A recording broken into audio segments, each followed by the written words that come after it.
Et nous voici donc partis pour une nouvelle saga de la grande aventure des méthodes numériques pour la résolution des équations différentielles ordinaires.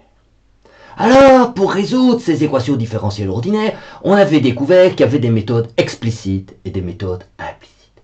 Les méthodes explicites ne nécessitent que de connaître f à des instants qui sont aujourd'hui ou les temps précédents.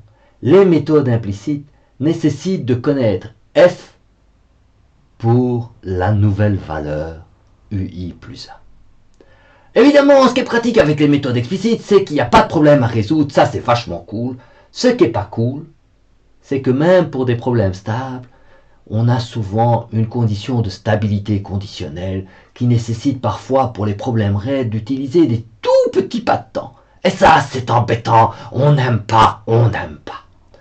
Les méthodes implicites, elles sont souvent stables, même parfois un peu trop.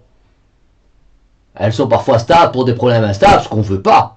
Mais l'ennui, surtout quand le problème est non linéaire, si f est non linéaire, il faut résoudre une équation, un problème, à chaque pas de temps pour obtenir ui plus 1. Et ça, on n'aime pas. Alors, ce qu'on avait vu, c'était les méthodes explicites de Taylor. On avait vu que c'était dans le devoir un peu fastidieux de calculer toutes ces dérivées de f. Et puis, on a vu qu'il y avait d'autres méthodes qu'on va revoir un peu plus en détail ici. C'est les méthodes explicites de Runge-Kutta. Là, il ne faut disposer que du f. Regarde, les méthodes explicites de Runge-Kutta, d'abord tu notes que quand tu prends Runge-Kutta d'ordre 1, ben c'est simplement Euler explicite.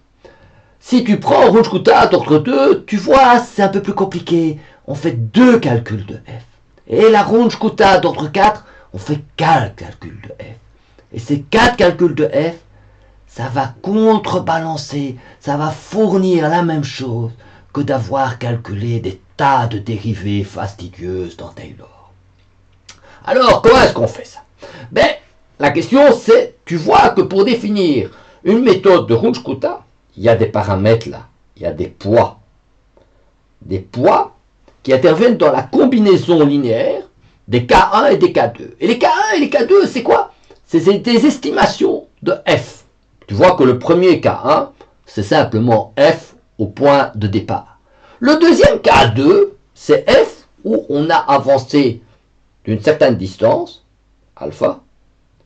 Mais évidemment, on ne sait pas très bien que vaut u à cette distance-là. Et pour pouvoir estimer le u pour le calcul de K2, on va utiliser K1, parce que si tu te souviens, K1, c'est une approximation de la dérivée de u. Donc, voilà l'idée. Alors, la question, c'est comment est-ce qu'on obtient ces paramètres?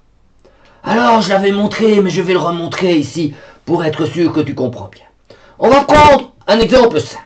Alors, quand tu veux faire un petit développement, c'est toujours une bonne idée de considérer que tu calcules bêtement U2. D'accord? Et U2, tu le calcules à partir de U1. Et la méthode de E, tu peux l'écrire comme ça, plus H, grand braquet, W1.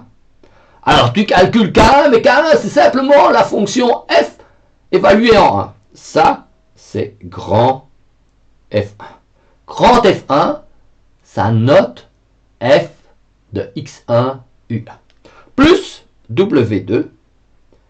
Et W2, ça c'est un peu plus compliqué, c'est petit f, x1 plus alpha h, virgule, u1 plus bêta h, k1, qui est f1. Voilà, et on ferme le crochet. Ok? Alors, je vais te dire que cette valeur-ci, je vais l'appeler P2. Ça reviendra plus tard. C'est une prédiction du point d'arrivée d'une certaine manière. On va estimer ce que devrait valoir U en x1 plus alpha h. Bon, alors maintenant, on veut calculer les paramètres, c'est-à-dire W1, W2, alpha et bêta. Alors, on a fait deux calculs de f, donc on voudrait, c'est légitime, en ordre 2. Parce que tu as payé 2 $ pour faire 2f et tu veux être récompensé pour ces 2 $ que tu as pensé. Si tu voulais en ordre 1, ER explicite marchait très bien et tu n'aurais payé qu'1 $. Chaque fois que tu calcules f, tu payes 1 $. Bon, alors qu'est-ce que tu vas faire? Ben, tu vas comparer ça. Donc ça, c'est notre méthode de Runge-Kutta. Et tu vas la comparer avec une méthode de Taylor que tu connais et dont tu sais qu'elle a l'ordre 2. Et on voudrait que la méthode de Runge-Kutta d'ordre 2 fasse aussi bien que la méthode de Taylor d'ordre 2. Alors la méthode de Taylor d'ordre 2, comment tu écris ça? Tu écris U2 est égal à U1 plus H. Alors, on va mettre un peu de couleur. Voilà, H. F1 plus le second terme du développement en série de Taylor, H carré sur 2, et la dérivée de F, mais par rapport au temps, donc ça, c'est df1 dx plus df1 du, et la dérivée de u par rapport à x, et ça, c'est rien d'autre que f1. Et nous avons les deux méthodes. Et ce qu'on voudrait, c'est que Runge-Kutta d'ordre 2 soit du même ordre de grandeur. Alors ici, on a un terme plus O de h cube. Ok? Et on voudrait que la différence entre les deux soit du même ordre de grandeur, O de h cube. Alors regarde, je vais un peu développer ma méthode de notre ami Runge-Kutta, de nos amis. Et je vais l'écrire comme ça. Regarde comment tu fais ça. Tu écris U2 plus est égal à U1. Et on va mettre les termes en H. Plus H W1 F1. Et le problème, c'est que je voudrais écrire ce deuxième terme en faisant un petit développement en série de Taylor. Et je vais l'écrire comme ça. H W2. Et tout ce terme-ci, pilou, ce terme-là, voilà, tu vois celui-là, copier, voilà, ce terme-ci, là, voilà, ah, comme ça, tu vois ce terme-là, je vais l'approcher en faisant un développement de Taylor au point à partir de f1. Évidemment, c'est une fonction à deux variables. Donc, tout ce terme-là, regarde comment je vais transformer ça, comme ça va être beau. Je vais l'écrire comme ça. Je vais l'écrire comme étant f1 plus alpha h d f1 dx plus bêta h f d f1 du fois f1. Et si tu regardes bien, je vois apparaître des termes qui ressemblent vachement à ceux de mon expression de ma méthode de Taylor. Regarde, je vais l'écrire légèrement différemment. on va un peu réécrire ça. Pilou, pilou, pilou, pilou. Voilà, U1 plus. Et je vais mettre en rouge le terme H, W1. Non, pas joli, joli, on va l'écrire mieux. Comme ça, voilà. H, W1 plus W2. Donc, tu vois les deux termes multipliés par F1. Et puis les termes avec H, H, H, H. Donc des termes en H carré. Et je vais avoir un terme H plus H carré W2.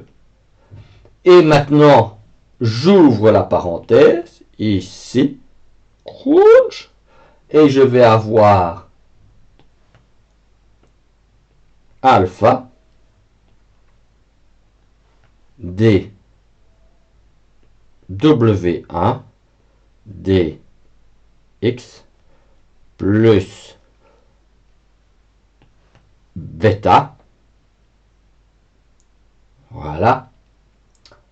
Et you F1 d F1 du.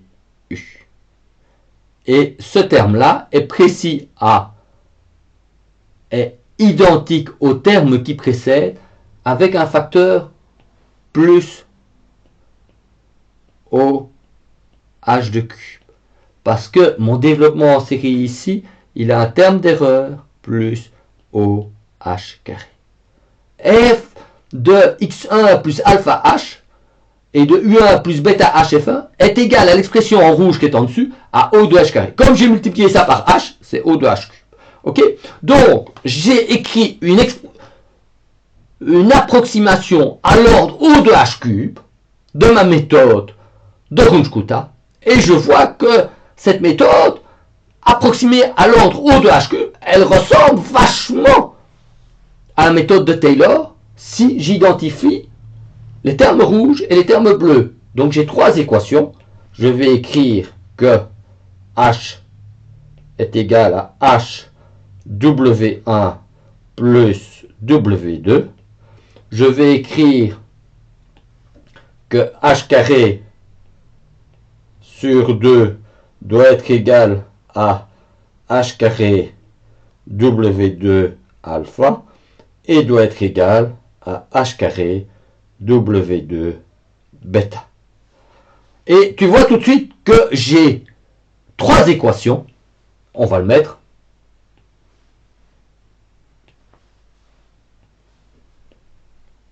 Trois équations.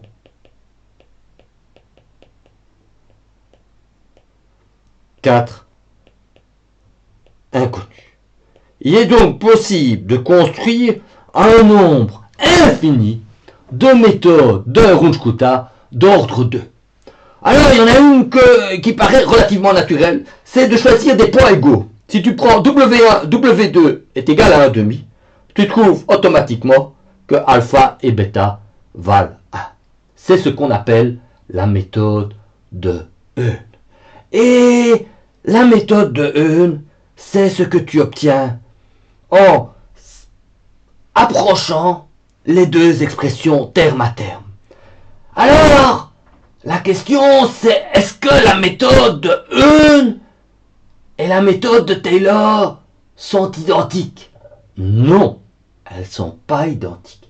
Elles sont identiques à l'ordre de précision qu'elles ont chacune. Mais elles ont une chose assez canon, c'est on peut le vérifier. Si tu résous un problème linéaire, alors elles seront parfaitement identiques. Et alors, ce qui est remarquable, c'est que les zones de stabilité de la méthode, des méthodes de Taylor et des méthodes de Runge-Kutta sont identiques.